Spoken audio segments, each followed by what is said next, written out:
Ok l'équipe, bienvenue à tous sur ce podcast Parlons Football et aujourd'hui on va parler un petit peu de Marcelo car il a annoncé cette semaine qu'il allait prendre sa retraite, qu'il prenait sa retraite tout simplement et je me suis dit que c'était un petit peu l'occasion parfaite pour parler un petit peu du joueur. Parce que déjà ce qu'on peut dire c'est que c'était un joueur qui était exceptionnel, c'est sûrement le meilleur latéral gauche de l'histoire. Il y a des gens qui mettent ça en débat avec Roberto Carlos, mais je me dis que du moment que même Roberto Carlos dit que Marcelo était le meilleur de l'histoire à ce poste, peut-être que le débat au final il est un petit peu biaisé aussi par finalement le vécu des gens, voilà, le vécu avec chaque joueur. Moi j'ai plus grandi avec Marcelo, j'ai assez peu vu Roberto Carlos jouer, donc je serais plus d'avis de dire que Marcelo est le meilleur joueur de tous les temps à ce poste. Mais voilà, il y a quand même un débat qui existe. Marcelo, c'était un joueur exceptionnel vraiment sur beaucoup, beaucoup de points. Déjà, ses principales qualités, c'était offensif, bien sûr. Il avait une qualité technique hors norme. Je pense qu'il avait une qualité de dribble et une qualité technique qui a été jamais vue à ce poste. Et je pense aussi qu'à ce niveau-là, il a donné un second souffle au poste d'arrière gauche parce qu'on était dans une époque où pendant longtemps, on a privilégié des joueurs qui étaient beaucoup plus solides défensivement, qui pouvaient réellement déjà assurer l'assise défensive avant d'attaquer, qui attaquaient assez peu, qui avaient un peu de qualité offensive parce que leur principal objectif était tout simplement de défendre. La partie offensive était consacrée au milieu de terrain et aux attaquants, bien sûr. Et Marcelo, il est arrivé avec un style un petit peu atypique, mais qui a parfaitement fonctionné dans la meilleure équipe, peut-être une des meilleures équipes de l'histoire en plus au Real Madrid. Donc, c'est quelque chose qui était jamais vu et qui a donné un second souffle au poste parce que derrière, on a vu beaucoup de latérales hyper offensifs apparaître. Mais ils n'étaient pas aussi complets que Marcelo. Déjà, c'est un joueur qui avait une qualité de dribble exceptionnelle. Il était capable de faire énormément de choses, balle au pied, d'éliminer, bien sûr. Et c'est pas pour rien qu'on voyait beaucoup de fois, notamment Cristiano Ronaldo, repiquer dans l'axe quand Marcelo prenait tout le couloir, parce que c'était une valeur sûre, quoi, hein. Généralement, quand Marcelo avait le ballon sur le couloir gauche, il la perdait pas et c'était l'amorce d'une offensive. C'est aussi une époque où on voyait beaucoup de latéral gauche du championnat anglais, en fait, qui était très bon, qui était très dur sur l'homme et qui était très défensif. Donc Marcelo, c'était vraiment le contraste avec cette époque. Il y en a beaucoup qui lui trouvaient aussi certaines lacunes défensives, mais je trouve qu'honnêtement, ça allait largement. Marcelo, c'était pas non plus une brêle défensivement. Il faisait énormément de retours parce qu'il était aussi très rapide et il était très bien capable de faire des très bons retours défensifs. Et je pense que quand on compare à aujourd'hui, quand on regarde les latéraux hyper offensifs d'aujourd'hui, ils n'avaient pas la qualité défensive qu'avait Marcelo. Marcelo, il était vraiment complet parce qu'il était aussi bon défensivement. Il n'était pas non plus excellent défensivement, mais il était quand même bon. Il tenait largement la plupart des matchs. Et offensivement, c'était un régal pour les supporters, hein, clairement. Et même pas que pour les supporters, pour les spectateurs aussi. Donc, non, franchement, Marcelo, c'est un joueur comme on n'en voit plus aujourd'hui, ça c'est sûr. C'est un joueur générationnel. C'est un joueur que je pense qui a marqué tout le monde. Et qu'on soit supporter du Real Madrid ou non, hein, c'est ça qui était exceptionnel avec ce mec-là. C'est un joueur emblématique des années 2010, oui. Et voilà, partout, parce qu'il y avait aussi physiquement, il était très reconnaissable. Il avait un profil physique atypique. Il avait aussi sa coupe de cheveux, bien sûr. Il était brésilien, les tatouages, tout ça. C'est tout ça qui remplissait le personnage et qui fait qu'aujourd'hui, il a marqué toute une génération et c'est pas pour rien. Voilà ce que j'avais à dire un petit peu par rapport à Marcelo en lui-même, à ses qualités en tant que joueur. Voilà, je veux pas non plus rentrer trop dans le détail, déjà parce que je pense qu'il me faudra beaucoup plus de temps pour faire le podcast sinon, et que voilà, l'objectif c'est surtout de reparler un petit peu en rapide de lui et faire une sorte d'hommage, pas trop parce qu'il n'est pas non plus décédé, mais de voir un petit peu ouais, ce qu'on retient de lui et le profil qu'il avait. Je pense aussi ce qu'on va retenir de Marcelo, c'est sa longévité au Real Madrid et les 5 Ligues des Champions remportées. Voilà, Marcelo, ça a été l'élément majeur du Real Madrid des années 2010. Je pense que si on prend le Real Madrid des années 2012-2013, en fait, ouais, de la décima jusqu'à la fin du triplé de Ligue des Champions, Marcelo, il est dans le top 5 des meilleurs joueurs de l'équipe et il est peut-être pas cinquième. C'est un joueur qui était indéboulonnable. Déjà parce qu'au Real Madrid aussi, ils n'ont jamais eu réellement besoin d'aller lui chercher une concurrence. Et en plus, bah, parce que c'était un joueur exceptionnel, tout simplement. Même que des jeunes cracks qui étaient au club, je pense par exemple à Théo Hernandez quand il était au Real Madrid, bah, c'était sa doublure parce que, avant qu'il parte très tôt d'ailleurs, mais ça restait sa doublure parce qu'il n'y avait aucun monde où un joueur comme Théo Hernandez pouvait prendre la place de Marcelo. Marcelo était tellement au-dessus de tout le monde qu'il n'avait même pas besoin de concurrence pour se donner au maximum. C'est un joueur aussi qui s'est énormément donné pour le Real Madrid, qui a beaucoup, beaucoup donné physiquement.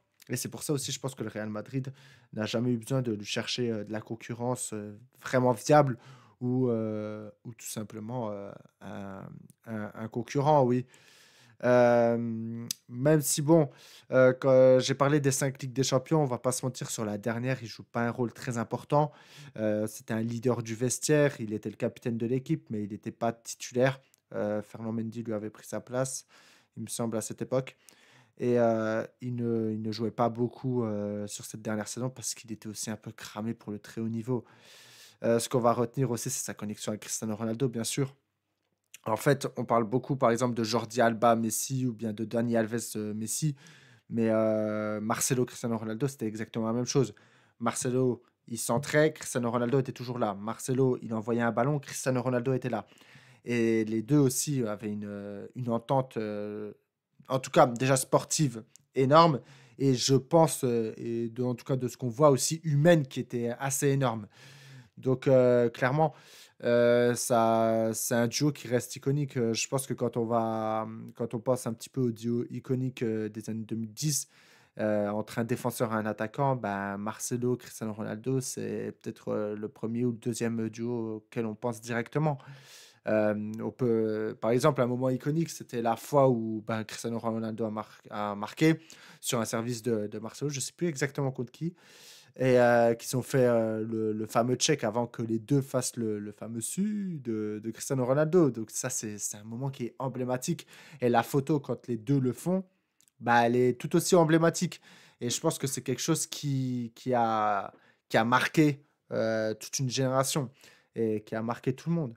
Parce que ce duo, il a rapporté énormément de trophées au Real Madrid. Voilà, j'ai le palmarès sous les yeux.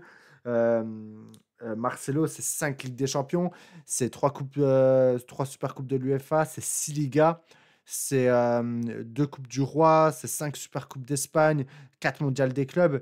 C'est un palmarès qui est exceptionnel.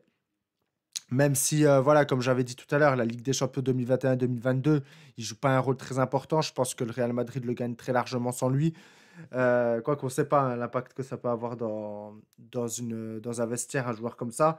La Liga 2021-2022, pour le coup, il a un peu plus joué parce qu'il y avait besoin quand même de faire tourner. Et la Super Coupe d'Espagne, il me semble qu'il n'est pas titulaire sur les deux matchs. Contre l'Atlético, il ne l'est pas. Et je crois que c'était contre la Sociedad avant, il ne devait pas l'être. Si je dis pas de bêtises. Ou peut-être Séville. J'ai un doute. Mais en tout cas, voilà, si on compte que les autres années avant, bah, c'est exceptionnel, quoi. Et Marcelo a une Liga en 2006-2007. Alors ça, pour le coup, je ne vais pas vous mentir que je l'avais pas du tout, celle-ci. J'avais pas du tout cette longévité dans la tête. Pour moi, il était arrivé un peu plus tard au très haut niveau, mais 2006-2007, il est là, hein. C'est quand même incroyable, hein, parce que là, quand on regarde un petit peu le palmarès, c'est un des plus beaux palmarès de l'histoire du football. Je veux dire, 99,999% des joueurs n'auront jamais ce palmarès et ne vont jamais ne serait-ce que s'y approcher. Donc c'est exceptionnel. Et en plus, il est aussi nommé plusieurs fois dans l'équipe de l'année, dans l'équipe UEFA de l'année. Donc non, franchement, Marcelo, c'est énormément de choses emblématiques. C'est tout simplement un des joueurs les plus iconiques aussi de l'histoire. Cependant, pour moi, il y a deux points noirs, on va dire, dans sa carrière. La première, ben, c'est sa fin de carrière qui a été beaucoup gâchée par les blessures. Et je pense qu'il y avait aussi un certain confort au Real Madrid, qu'il avait du mal à se détacher, même quand il était un petit peu cramé pour le très haut niveau, bah, je pense à sa dernière saison, hein, la saison 2021-2022. Marcelo, il est clairement plus dans la force de l'âge et il a clairement plus de niveau pour le très très haut niveau. Malgré ça, il reste. Bon, il porte le brassard de capitaine par sa longévité. Mais je trouve que, en tout cas, il était très certainement dans un confort un peu trop grand à ce moment-là. Qu'il l'était avant, c'est normal. Mais je pense que par sa stature, il était dans un confort trop grand à ce moment-là. Et sportivement, il était un peu cramé pour le très haut niveau. Donc je pense que ça, c'est le premier point noir. Et puis après, c'est passage, je crois, à l'Olympiakos. Je sais plus ce qu'il a fait comme club après. Bon. Voilà, où il joue presque pas. Il est même pas titulaire dans des clubs comme ça. Donc ouais, ça fait un petit peu tâche. Et puis le deuxième point qui fait tâche, bah forcément, c'est la sélection, hein. Zéro trophée avec le Brésil. Euh, En soi, c'est pas choquant dans le sens où 2019, il est pas là. 2019, il a déjà pris sa retraite internationale, si je dis pas de bêtises, où il est blessé pour la Copa América. 2019, oui, c'est ça, ou 2021, j'ai un doute. Je crois que c'est 2019 le Brésil et 2021, ça doit être bah, c'est l'Argentine, si je dis pas de bêtises. Et en fait, le truc, c'est que Marcelo, il tombe aussi dans un des pires Brésils de l'histoire. Je veux dire, c'est un Brésil un petit peu bizarre, hein, avec des mecs comme Dante, des mecs comme Luis Gustavo qui sont titulaires. C'est pas des mauvais joueurs, mais quand on pense au Brésil, on pense pas à ces mecs-là directement. Et il est tombé dans ce Brésil-là, un petit peu comme les Thiago Silva ou les, les Neymar, ils sont tombés dans le pire Brésil de l'histoire. Et je pense que c'est pour ça que ces joueurs-là n'ont pas eu de trophée avec la sélection, alors qu'en temps normal, ils sont censés prendre sûrement une Copa América ou une Coupe du Monde. Mais bon, c'est vrai que ouais, tomber dans un Brésil aussi faible que le Brésil des années 2010, bah, c'est compliqué derrière de gagner quoi que ce soit. En tout cas, malgré ça, pour moi, Marcelo, ça reste une légende de ce sport. C'est un latéral comme on n'en a plus de nos jours. Et c'est aussi un joueur qui aura bercé l'enfance et l'adolescence de ma génération, c'est-à-dire les joueurs des années 2000. Voilà, on a grandi avec Marcelo et on a vu tout ce qu'il était capable de faire footballistiquement parlant. Et rien que pour ça, ben, il nous aura laissé des traces dans la mémoire qui s'effaceront bah, sûrement pas parce que c'était tellement trop fort.